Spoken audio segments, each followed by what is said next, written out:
Okay, Amazon में survive करने के लिए आपको जुगाड़ू होना ही पड़ता है। मैं अकेला ही एक लंबे सफर पर निकला हूं, जिसमें अमेज़न के कुछ सबसे दूर दराज के और बिल्कुल अनछुए इलाकों से गुजरूंगा। 18 साल की उम्र में मैं 1 साल तक रेन फॉरेस्ट में रहा था और तब से इस सफर पर आना चाहता था।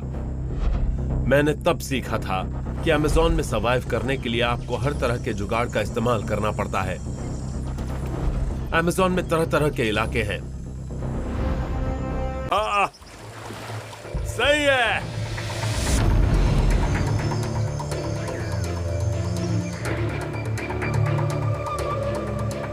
मुझे बताया गया था कि इस तरफ आगे बढ़ने के सफर में कई दिन लगेंगे।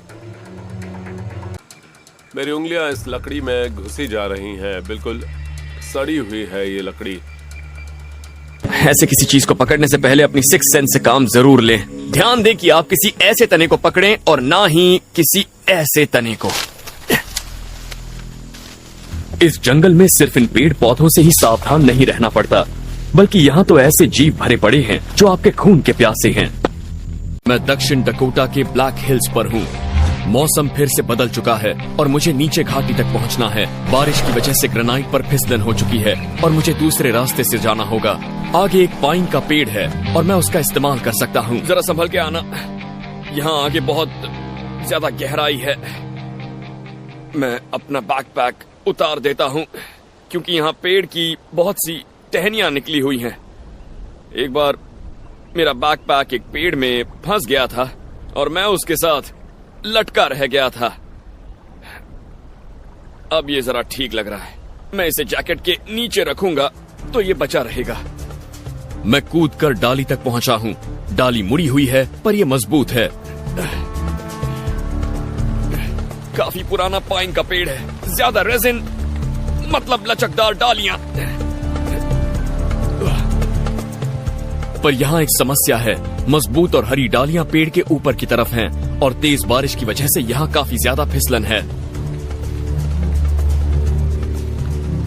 अब मुश्किल ये है कि यहाँ पर डालियां खत्म होती जा रही हैं।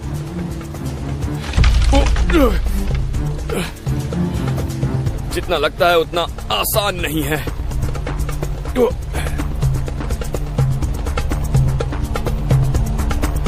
अब यहाँ से सिर्फ करीब 15-20 फुट नीचे जाना है। देखता हूँ कोई सहारा मिलता है या नहीं। अब टहनियां खत्म हो चुकी हैं। मैं चट्टान का सहारा लेते हुए नीचे उतरूंगा।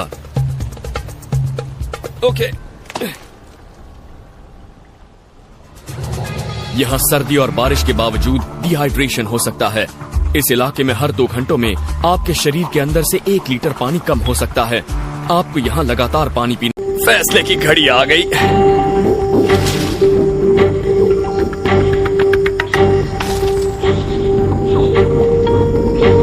ये बेल मेरा वजन तो उठा लेगी, लेकिन मेरे हाथों पर बहुत जोर पड़ने वाला है। मैं इसके ऊपर खड़ा हो जाता हूँ ताकि हाथों को थोड़ा आराम मिल सके। हाथों की अच्छी कसरत हो गई है, लेकिन परेशानी यह है कि मुझे पैरों से कोई ग्रिप नहीं मिल रही है। लगभग पहुंच गया हूं। बस कुछ फुट और। मेरे हाथों ने बहुत मेहनत की है, लेकिन मैं अभी रुक नहीं सकता।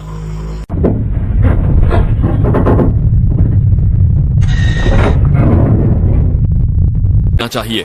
यहां तक सही सलामत पहुंचा हूं और अगली चुनौती के लिए तैयार हूं।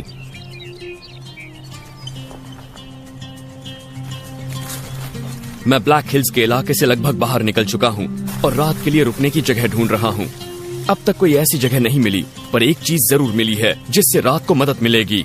यहाँ पर ये कैट टेल्स हैं और इन्हें ये नाम इसलिए मिला क्योंकि ये बिल्कुल बिल्ली की किसी पूंछ जैसे दिखते हैं। बूढ़ी बिल्ली की पूंछ जैसे। जलाने के लिए ये एक बढ़िया चीज है क्योंकि ये बहुत आसानी से जलने लगते हैं।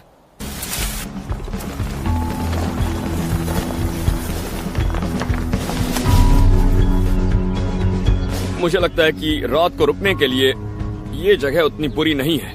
मैदानी इलाके में पहुंचने के बाद मुझे बस खुली जगह मिलेगी, वहाँ काम की चीजें नहीं होंगी, लेकिन यहाँ पेड़ों के बीच मुझे बहुत कुछ मिल सकता